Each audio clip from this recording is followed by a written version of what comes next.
DRS എന്ന് പറയുമ്പോൾ നമുക്ക് ആദ്യം ഓർമ്മ വരുന്നത് MS ധോണിയാണ്. ധോണി റിവ്യൂ സിസ്റ്റം എന്നാണ് DRS അറിയപ്പെടുന്നത്. ധോണി റിവ്യൂ വിളിച്ചാൽ അത് ഉറപ്പായിട്ടും ഔട്ടായിരിക്കും. എന്നാൽ ഇപ്പോൾ ധോണിയെ കടത്തിവെട്ടിരിക്കുകയാണ് കോഹ്ലി. ഇന്നത്തെ മത്സരത്തിലാണ് കോഹ്ലി ഒരു DRS എടുത്തത്.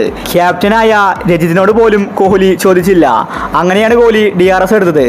പക്ഷേ തേർഡ് അമ്പയർ തീരുമാനം വന്നപ്പോൾ എല്ലാവരും ഞെട്ടി. ഇതിനെക്കുറിച്ചാണ് നമ്മൾ ഇന്നത്തെ വീഡിയോയിൽ നോക്കുന്നത്. ഇതുപോലത്തെ IPL ന്യൂസിന് വേണ്ടി ചാനൽ മറക്കാതെ സബ്സ്ക്രൈബ് ചെയ്യൂ. ഇന്ന് ചെന്നൈക്ക് ഒന്നും തന്നെ ചെയ്യാൻ സാധിച്ചില്ല. ബാംഗ്ലൂർ ഇന്ന് 196 റൺസാണ് എടുത്തിട്ടുണ്ടായിരുന്നത്. CSK ടീം 146-ൽ കളി അവസാനിപ്പിച്ചു. 50 റൺസിന്റെ വിജയമാണ് RCB ഇന്ന് സ്വന്തമാക്കിയത്. ഇതൊരു ടീം വർക്കിന്റെ വിജയമാണ്. RCBക്ക് കളി ജയിക്കണമെന്ന പോസിറ്റീവ് മനോഭാവം ഉണ്ടായിരുന്നു. എന്നാൽ CSK ടീമിൽ അത് കണ്ടില്ല. ഇന്നത്തെ മാച്ചിൽ എല്ലാവരെയും ഞെട്ടിച്ചത് കോഹ്ലിയുടെ DRS ആയിരുന്നു. കളിയുടെ 4ാമത്തെ ഓവറിലാണ് ആ സംഭവം നടന്നത്. RCBക്ക് വേണ്ടി ബൗൾ ചെയ്തത് ഭുവനേശ്വർ കുമാർ ആയിരുന്നു. CSK ടീമിന് വേണ്ടി ബാറ്റ് ചെയ്തത് ദീപക് ഹൂഡയും. 4ാമത്തെ ഓവറിലെ 4ാം ബോളിൽ ഭുവനേശ്വർ കുമാർ ഒരു പന്ത് എറിഞ്ഞു. ദീപക് ഹൂഡ അത് അടിക്കാൻ ശ്രമിച്ചു. പക്ഷേ അത് ബാറ്റിൽ കൊണ്ടില്ല. പന്ത് നേരെ എത്തിയത് കീപ്പറിലേക്കായിരുന്നു. കീപ്പർ അത് ക്യാച്ച് എടുത്തു. പക്ഷേ അത് ആരും തന്നെ അപ്പീൽ ചെയ്തില്ല.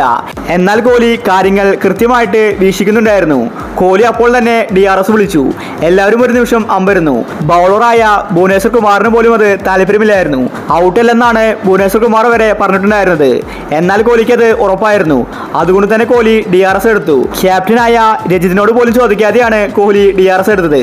പിന്നീട് തേർഡ് അമ്പയർ തീരുമാനം വന്നു. ദീപക് ഹൂഡയുടെ ബാറ്റിൽ അത് ടച്ച് ഉണ്ടായിരുന്നു. അങ്ങനെ അത് ഔട്ട് കൊടുത്തു. എല്ലാവരും ഒരു നിമിഷം ധോണിയാണ് ഓർത്തുപോയത്. കാരണം ധോണിയാണ് ഇങ്ങനെ DRS തെറ്റാതെ വിളിക്കാറ്. ഇപ്പോൾ ധോണിയേക്കാൾ മികച്ചവനായി മാറിയിരിക്കുകയാണ് കോഹ്ലി. കോഹ്ലിക്ക് കാര്യങ്ങൾ കൃത്യമായിട്ട് അറിയാം. ആ ഒരു വിക്കറ്റ് കളിയിൽ ഒരുപാട് നേട്ടമുണ്ടാക്കിയിട്ടുണ്ടായിരുന്നു. അപ്പോൾ ഇന്നത്തെ കളിയെ പറ്റി നിങ്ങളുടെ അഭിപ്രായങ്ങൾ താഴെ കമന്റ് ചെയ്യുക. ഇതുപോലത്തെ IPL ന്യൂസിന് വേണ്ടി ചാനൽ മറക്കാതെ സബ്സ്ക്രൈബ് ചെയ്യൂ.